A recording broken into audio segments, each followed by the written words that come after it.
The show is here. Yo, our mission is clear. It's time to change healthcare. Have no fear. Today is the day. This is the hour. Together, you know we've got the power. Drop the silos. We're all the same team. Patients, docs, nurses, tech, and marketing. How can anyone be satisfied with the way things have always been? Yeah, we've tried. So join us now. Join the revolution. Digital health is the evolution. Status quo, more like status no. Yeah, this is the healthcare rap. Y'all come on, let's go. New choices, new platforms, new care models. In the healthcare of tomorrow, consumers win. But who will design it? What will it look like? And how long will it take? We're here to answer those questions with some provocative thinking about how to create the healthcare that people actually want. Ready to roll up your sleeves, look at the world a little differently, and explore the frontiers of consumer health together? Join us. This is the Healthcare Wrap. Welcome back. I'm Jared Johnson, ready to share some more provocative thinking about building the healthcare of tomorrow. We're approaching our 5th year on the air. If you're just now joining us, we hope you'll subscribe and check out our previous episodes, nearly 200 of them. A great starting point is the start of our current season, Season 6, where we've been focusing on how to operationalize and scale consumer-first healthcare and digging into the details of how to make it happen. Season 6 starts at episode 170. Again, that's episode 170. If you haven't yet, we hope you'll check it out. So here's what's going to go down today. We have the Flava of the week about the 2 paths that are leading us to where healthcare could be, and an introduction to the new Consumer First Health Society. How can you be part of these amazing conversations that are happening with this community of big thinkers? I'll talk about that. Then Zain and I run through our 5 biggest questions heading into 2022. We don't know if we'll get answers to these questions in the next 12 months, but we're going to share the trends that we'll be keeping our eyes on. This episode's jam-packed, and we have a lot to share along the way. It's time to dive right in. Are you ready? Let's go.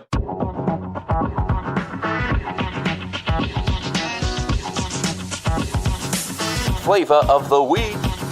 It's not a question of if or when healthcare becomes something better. It's a question of whether or not you'll be a part of it.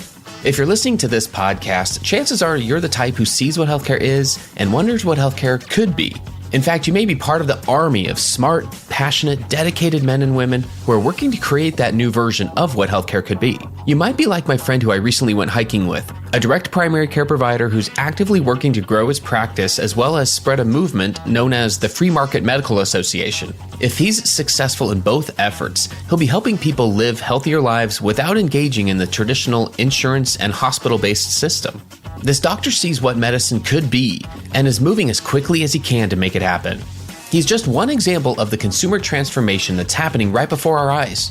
We talk a lot on this podcast about what healthcare could be by making it more consumer-focused, and we refer to the 2 paths that there are to get there. Path 1 is to optimize the existing experience. On this path, you're likely to hear someone say, "I'm sick, so I want to see a doctor." The work to be done is to first digitize it, and second, to consumerize it, to give people options based on their preferences and provide access to their personal information as partners in their own health. The challenge is that medicine was built on a historically patriarchal order that was not designed with consumers in mind. So there are questions about how consumer-focused this experience can ultimately be when there are not natural incentives to change. Path 2 is to create a new experience that partially or fully occurs outside of the historic payer, provider, hospital-centric system. On this path, you're likely to hear someone say, "I want to manage my health and wellness journey in a way that I can trust because it feels less stressful, scary, and expensive." The work to be done is to first put the consumer at the center of the change management process, and then second, build around their needs and realities. The challenge is to balance the excitement of going around the system with the reality check of its complexities. The incumbent system might not be completely impenetrable, but it has been known to thwart a lot of well-intentioned new entrants to date, although I can make the case that the tide is starting to turn. Now, mind you, that army of smart, dedicated thinkers and doers that I referred to earlier, they're traveling down both of these paths. What about you? If you come home at night wondering, why can't we change this one part of the system? Why do we have to wait until people are sick to try to help them? Why don't we tell them how much it's going to cost? Why don't we make it a little more convenient and human for them to engage? Well, you can be encouraged knowing that there are people out there with the same mindset and desires. Now, if only there was a community for people like this and a name for it. Well, guess what? There is. A group of us are having some of the most engaging and thought-provoking chats that I've ever had professionally, and you are invited. The Consumer First Health Society is a grassroots community of those from a wide variety of roles and organizations with one thing in common. We're committed to a better healthcare that's designed with the consumer at the center. We're bringing together everyone from human-centered design practitioners to digital marketers to physician entrepreneurs to product managers and business strategists, all with the goal of open sourcing our collective insights. Our mission is to accelerate consumer transformation by filling the trust and knowledge gap that currently exists between the pockets of innovation. We're chatting so that we can bring the tools and mindsets of the disruptors to the mainstream. Join the community by messaging me for your invite. Find me on LinkedIn, I'm pretty easy to find there, or on Twitter, I'm at Jared Piano, Jared Piano. Again, we're talking about what healthcare could be, and we want you to be a part of it. Growing this amazing community is another way that we'll build the healthcare of tomorrow. And that's the Flava of the Week.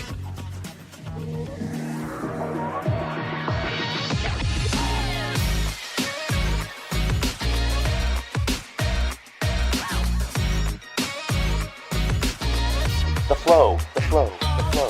Zain, this has been quite a year. Welcome back. How are you been? Good, Jared. How are you? This is, I'm doing well. This has been quite the time to be in our field. I think it's safe to say that there's a lot of work to be done. There's a lot of progress happening. But first and foremost, the nitty gritty. How has the move been? How are things going for you?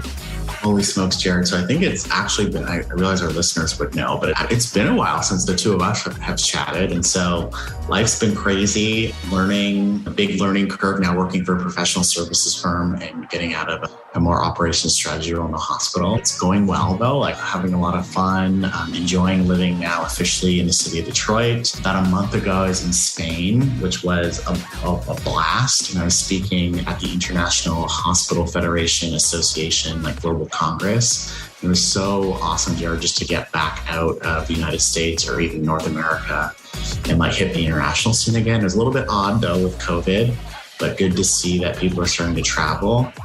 But it sucks though, the last few weeks as the Omicron variant has been dominating the news. It looks like people are going back into hiding, but overall been a very positive last couple of months and weeks, and super excited to get back here and keep talking about the things we do, because as the news continues to bring new revelations and headlines, like even today, looks like Cerner, is being purchased by Oracle, which not sure how that's going to work, but we could talk about it in an episode, but it's great to be back. Yeah, I agree. The news doesn't stop. And that was one that's breaking as we are recording right now. And it sounds like rumors have been swirling for a few days. And now to see, it looks like it's actually going to happen. I think you're right. I think that there's a lot of question marks in my mind. And where that fits into the new landscape is just one of the questions that we are bringing into this new year. What a way to transition to our topic today, Zain. We're going to talk about 5 questions that we have heading into the new year. And my caveat with even framing it that way is I don't expect answers to all these necessarily next year.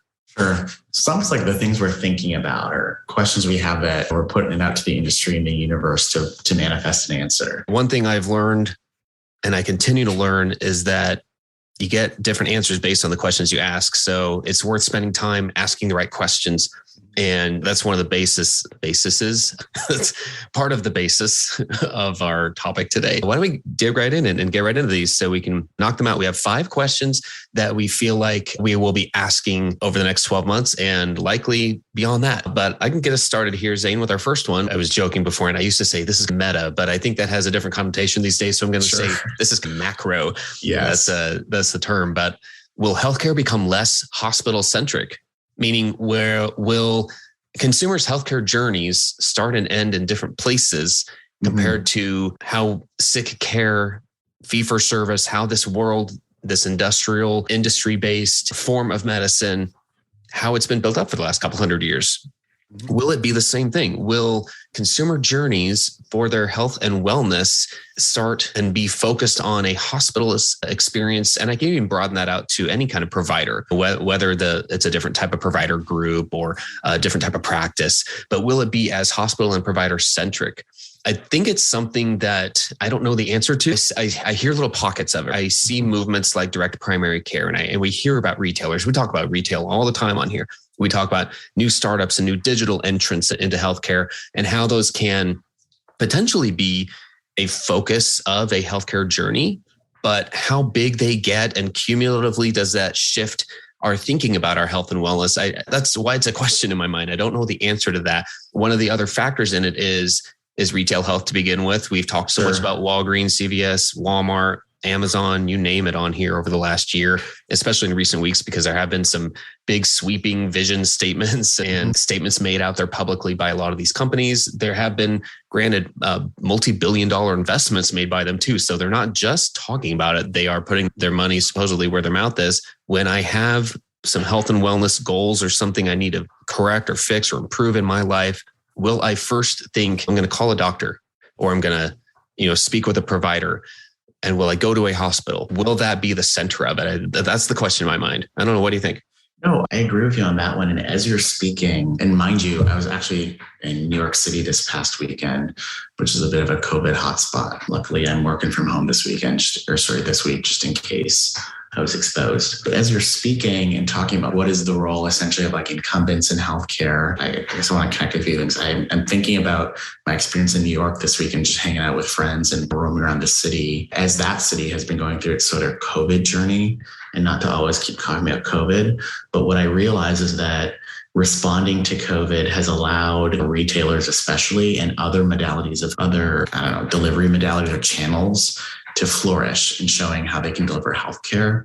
So I think about the CVS of the world. Obviously, I think I noticed there were like these roaming vans roaming around New York, offering people a test, like right in the van, and they just drive down to the next block. What else? Lyft, Uber, all getting into the game of being able to either take you to a test or offer or bring you to a vaccination. And so I think in my mind, those experiences are breaking the traditional thinking and mindsets of consumers and might open the door for consumers to be open to additional services being provided by non-traditional healthcare providers. So now they realize, wait, like, why do I have to go to NYU's ambulatory center up in Midtown or wherever it is, as opposed to this group over here who shows up in a van? And so that remains to be seen, what the impact of responding quickly to a public health crisis might actually have on training consumers in wanting to receive care differently. And so we'll see. Yeah, I think you're spot on. You just named some of the consumer brands that as they've come into the healthcare space, they've been able to pick off just one part of the experience and say that makes sense for us to wrap that into our existing consumer relationships. So we're going to do that. We're going to try transportation or whatever it is. Best Buy buying companies that are focused on at-home health that tells you where their focus is, for instance. So will those cumulatively, and again, this is one that's, I think it's safe to say, will not be answered in the next 12 months. Mm-hmm. But cumulatively, will we start to see a shift there where we start to think of treating our health a little differently? So yeah, great thoughts on that. The next one, number 2, this had to do with staffing. You had a question about staffing. Do you want to go into that one? Yeah. So my question for this year is simply like, by the end of it or within the next few years, like, who will be left to staff our hospitals and call it incumbent health systems, or who will staff them in the future? And the reason why I'm calling that question is, even though I now work at a professional services firm, I still very much keep in contact with all my friends and colleagues, and dare I call it family, who still work in hospital systems.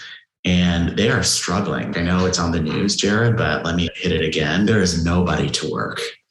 And nurses are fleeing. And it's not just nurses. It's like people you don't often think about. So I think about like pharmacy techs, lab techs, certainly EVS, so the folks that clean hospitals, food service workers, people that are doing security, valet parking, all these sort of maybe lower paid roles, people are getting out of hospitals and there's nobody to come work. And what concerns me is the quality issues that health systems may face as a result of being understaffed, and not just understaffed in nursing and physicians, but understaffed in other critical functions to make healthcare work, like pharmacy and lab. But the opportunity then there that I think about is, and maybe let me take a step back, incumbent health systems haven't been great at responding to consumers' needs and desires, right? The type of healthcare we envision and talk about on this podcast, consumers have wanted for years, but incumbents haven't necessarily stood up to the occasion to meet it. But now that we're in this staffing crisis and only going to get worse, I wonder if that might be the thing that finally gets hospital systems to, at scale, really start adopting consumer-first approaches to delivering healthcare that are largely enabled by technology. And my thinking there is potentially, and it's not always the case, but potentially, and usually more likely than not, adapting these more digital and consumer-first care models might actually need less FTE count to pull off in a way that's still safe and equitable and fair and cost effective. So my question to the group then is, who will be staffing health systems moving forward? Who's going to do it? And maybe it might be digital tools helping to staff or augmenting staff to make sure that those that are still working, those that are still battling out this pandemic, are at least working at top of license and working where they should be and not getting burnt out. And so, big question that remains to be seen. The other thing I'd share too, at least anecdotally, this whole staffing crisis also includes physicians. And I keep hearing more and more physicians leaving hospital systems, leaving integrated delivery networks, and either just going into their own primary care practice. Obviously surgeons are leaving, or getting into like this direct primary care arrangement, which we've talked about many times. We think about Paul Thomas here in Detroit, in Plum Health. There's many of these practices stepping up. But again, just people really wanting to flee that machine of healthcare. That certainly the machine of healthcare was exacerbated through COVID, and everyone just looking for a better life for those of us that still want to serve in healthcare. And so again, love to see by the end of this year who's actually still staffing these places, and did it accelerate or decelerate the adoption, enterprise-wide digital consumer-focused models of care? Yeah, I think if Olive has anything to do with it, it's going to be staffed a lot more by AI workers. Yeah, their vision for bringing basically bot workers to accomplish a lot of the administrative functions, at the very least, is intriguing, to say the least. The growth that they've experienced too, and over the last couple of years, is incredible. I think it's not talked about enough in other circles. I see it talked a lot about in health tech circles, but not necessarily in the administrators, marketers, innovation labs. Like, we're not talking about folks like that enough. I don't think so. Yeah, great question.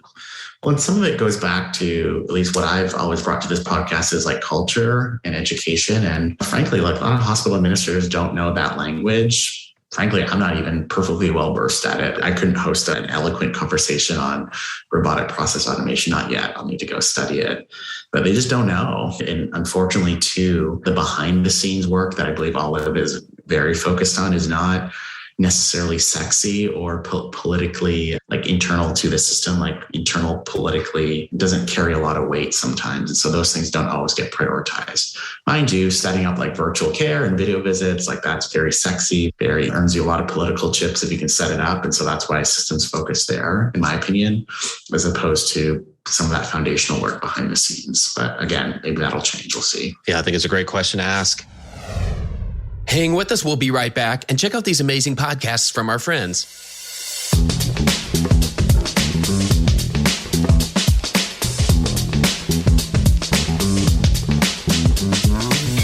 Hi, this is John Lynn from the Healthcare IT Today podcast.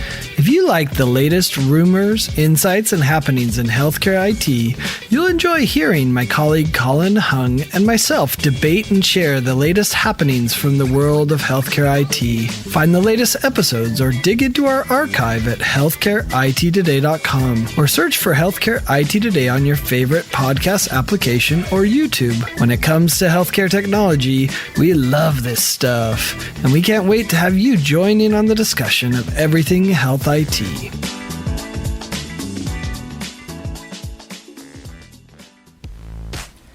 Ed Marks here with Digital Voices. the only podcast for chief digital officers across all of healthcare and life sciences. Digital Voices is about the voice of the patient, the provider, the payer, pharma, big tech, retail, public health, really any part of the healthcare and life sciences ecosystem. That's the digital voice we want to capture as we learn and break barriers across the entire spectrum. Join us weekly as we drop our pod. Okay, back to the flow. All right, on to question number 3 here. This is one that I had a little bit of a struggle to put it into words, but I'm just going to go for it. I think it's a question of, will we see a shift in the conversation from digital health to consumer health? And here's what I mean by that. If I definitely hear people talking about how terms like digital transformation, there are quite a few organizations that feel like they've either done it or that literally just meant that they transitioned to an EHR a decade ago, that they stood up Epic or Cerner or whatever, and they struggle to see what the digital transformation is overall, like what the broader perspective of it is for other areas. And so there are organizations that have talked about their digital front door, which is progress. A lot of progress, actually. A lot has been done there to improve experiences, connect data underneath that. But are we talking about it in terms that resonate with people enough so that they understand what the need is right now? And that's when I talk about the term digital health versus consumer health. In my mind, embodies all of the things that we typically talk about on this program, which is everything from new retailers to connected fitness, which, spoiler alert, that's going to be question number 4 a little bit. Don't steal my thunder. Right. But it's all these new players that aren't necessarily in because they are a digital version of the existing type of care. It is changing the type of care.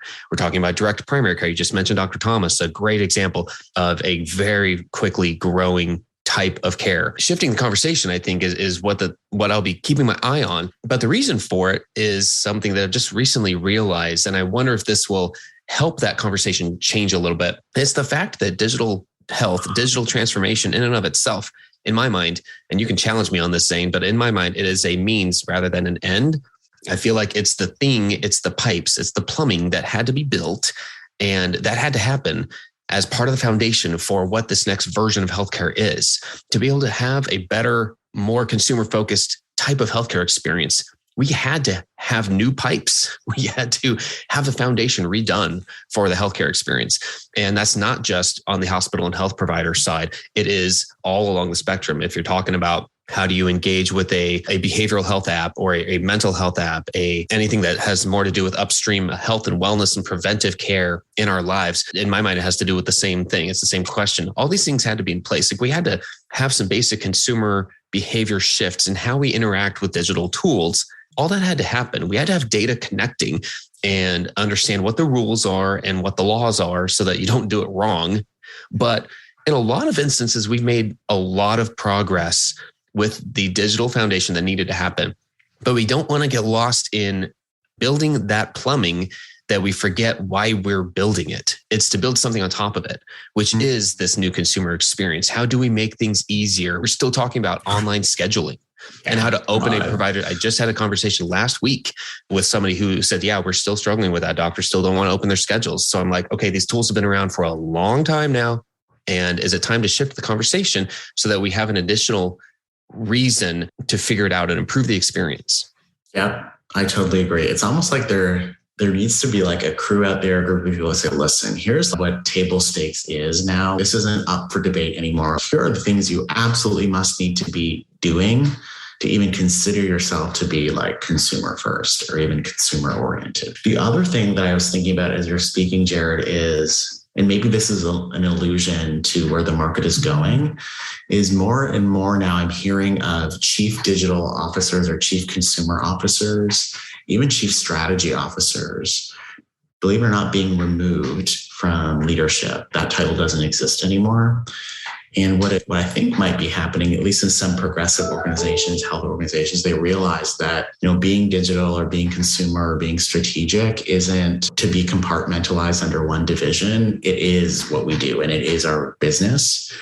And so I wonder if, as we see some of those artifacts, if that ultimately might manifest into finally hospital systems starting to actually live out being consumer focused as opposed to saying, okay, we have our consumer project over here being led by this crew.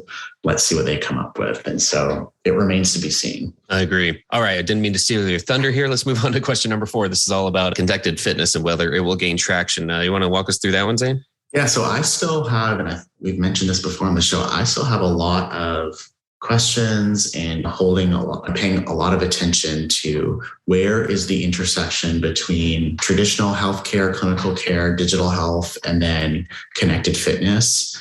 I think those things are ripe for connection, ripe for disruption, if you will. And so this year, I'll certainly be watching to see what is it that Lululemon keeps doing. And they now own Mirror, which is that really fancy and expensive device that hangs in your wall, which essentially is a mirror. And I believe there's a camera on it and it coaches you through workouts. And I think too, you can now buy clothes. Of course, all the trainers on there are wearing Lululemon. But to me, it's if we really want to move care upstream, the further you go upstream, eventually you get into health and fitness. And to me, that's the ultimate goal is like, how do we ultimately keep people fit and healthy at home before they could ever need healthcare? Like it's too late, right? By the time you get to the point of care. And so I just think that these companies, whether they realize it or not, potentially could have a huge opportunity, financial and impact opportunity in healthcare. And we'll see if they get into it. So again, Lululemon, Mirror, I think Peloton might have something interesting to say as well. I think this year, they acquired Precor, which is the giant fitness equipment company. Most gyms have Precor equipment. It's really good. And then also like Amazon Care is out in that space. So now Amazon Care is selling their product to the Hilton and Precor as well. And I mean, I don't want to claim to know a whole lot about Amazon, but I suspect they're one of those companies that they get into relationship with people, not just to sell, but potentially to innovate. So I wonder if there's like a Amazon Care, Peloton healthcare opportunity down the road. Again, it remains to be seen, but I think there's definitely something there. I think there's a lot there. And I think you've been one of the ones that's talking about it the most and the earliest. So I'm very curious about that one. And for sake of time here, I'm going to move right into question number 5, which very quickly, it's a simple question in my mind, but it's another one of these. I had a hard time wording because it actually is an umbrella for 8 other different questions. But the main question is, where will innovation come from moving forward? And the very first question in that subset to me is, who is incentivized? Like, which players in healthcare are incentivized to innovate? Because we spend so much time and effort thinking and waiting for it to come from health systems. And at some points, I ask myself, is that even fair to them? Are they incentivized to innovate in a more digital or consumer first space? So that's something I'll be keeping my eye on and seeing if that shifts at all. And if that changes the conversation that happens in the industry to recognize, is it fair to put that on the health systems just because that they have been the center of so much of the healthcare experience in the past? How much of that is changing? And will we see that because different types of entities are incentivized to change and innovate and be the leaders and step up and take a risk and experiment on trying something new, a new care model, and integrating it and having a partnership with some of these disruptors? I'll just be interested to see where the innovation comes from. Yeah, I agree. And I guess my answer currently to your question would be, currently the people that are really incentivized to innovate is payers. And so certainly look to progressive health insurance plans to see what they might be doing. United Health, I don't know if I describe United Health as progressive, but they're certainly huge and always acquiring innovation and working on new business models and products. But the other person, and this is like far out, but I think the individual or the entity that has the most incentive to innovate is probably the patient, him or herself. And I guess what I mean by that is, and maybe one thing we can be watching for, and again, it's far out, is this whole notion of the patient as innovator, or even biohacking, which seems to become more and more popular, where basically patients take it on themselves to either develop new medical devices or software to manage their own chronic diseases, because who knows their problems better than they do. And then the extreme of that is patients who might be, I think it's borderline illegal too, but like injecting themselves with things or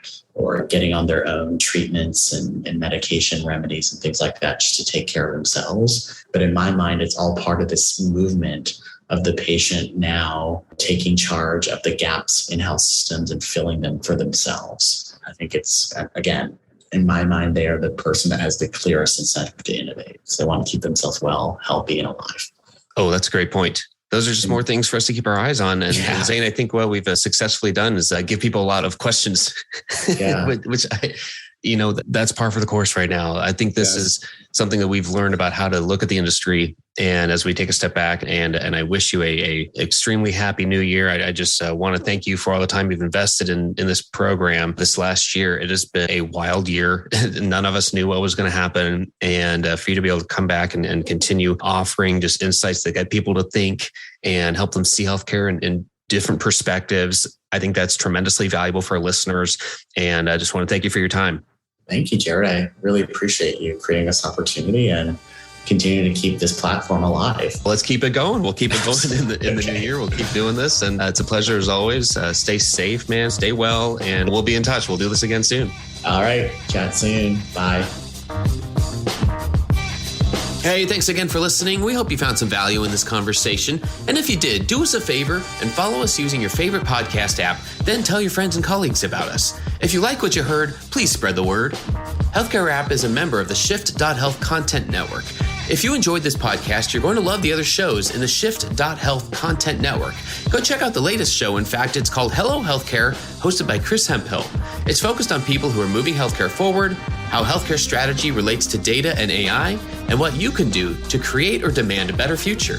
Subscribe on your favorite podcasting platform or at Shift.Health, where all 35 podcasts and video series are free and available on demand. Until next time, keep marketing forward. Thanks. And that's a wrap.